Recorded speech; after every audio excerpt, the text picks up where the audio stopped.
ఇక ప్రధానంగా కొన్ని నెలల నుంచి ఏదైతే కాంగ్రెస్ పార్టీ మా నాయకులు రాహుల్ గాంధీ గారి ఆలోచనలకు అనుగుణంగా బీసీ కుటుంబ సభ్యులందరికీ స్థానిక సంస్థలలో 42% రిజర్వేషన్ కల్పించి ఎన్నికలకు పోవాలని రాష్ట్ర కేబినెట్ అప్రూవ్ చేసి అసెంబ్లీలో పాస్ చేసుకొని బిల్లుని అది గవర్నర్ గారికి పంపితే అది గవర్నర్ గారి దగ్గరే హోల్డ్ అయింది. అయినా కూడా ఆర్డినెన్స్ తీసుకొచ్చి ఆర్డినెన్స్ ప్రకారం ఎలక్షన్ కి పోయినప్పుడు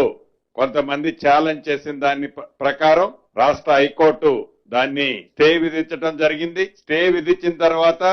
మళ్ళీ సుప్రీంకోర్టుకి ప్రభుత్వం అప్రోచ్ అవటం, ఆ కేసు సుప్రీంకోర్టులో డిస్మిస్ అయిన సంగతి కూడా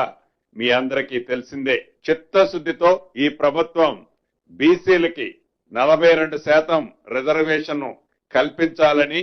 శత విధాల ప్రయత్నం చేసిన కేంద్ర ప్రభుత్వ సహకారం లేని కారణంగా కేంద్ర ప్రభుత్వంలో ఇక్కడ నుంచి ఏదైతే రికమెండ్ చేసిన ఫైలు రాష్ట్రపతి గారి దగ్గరే హోల్డ్ అయి ఉండటం కారణం చేత కోర్టులలో కూడా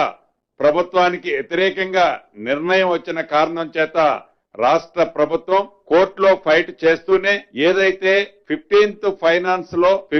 ఫైనాన్స్ కమిషన్ నుంచి రాష్ట్రానికి రావాల్సిన లోకల్ బాడీస్ కి రావాల్సిన సుమారు 3,000 కోట్లు ఈ మార్చితో అవి ల్యాప్స్ అయిపోయే పొజిషన్ ఉంది. దాన్ని దృష్టిలో పెట్టుకొని పార్టీ పరంగా బీసీ సోదరులకి 42% రిజర్వేషన్ లో ఏది సీట్లు అలాట్ చేస్తూ మొదట గ్రామ పంచాయతీ ఎన్నికలు నిర్వహించాలని ఈ రోజు కేబినెట్ నిర్ణయించడం జరిగింది. మిగిలిన ఎంపీటీసీలు, జెడ్పీటీసీలు, అదే రకంగా మున్సిపల్ కార్పొరేషన్లు అన్ని కూడా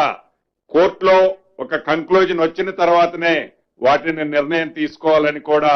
ఈ రోజు రాష్ట్ర కేబినెట్ లో సుదీర్ఘంగా చర్చించిన తర్వాత రాష్ట్రానికి కేంద్రం నుంచి రావాల్సిన సుమారు 3,000 కోట్లు గడిచిన 2 సంవత్సరాల నుంచి ఏవైతే ఉన్నాయో అవి కూడా యాజ్ పర్ నామ్స్ ప్రకారం మార్చితో ల్యాబ్స్ అయిపోతున్న కారణంగా రాష్ట్రానికి రావాల్సిన 3,000 కోట్లు ల్యాబ్స్ చేసుకోవటం ఇష్టం లేక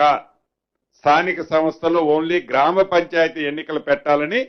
ఈ రోజు కేబినెట్ నిర్ణయించడం జరిగింది.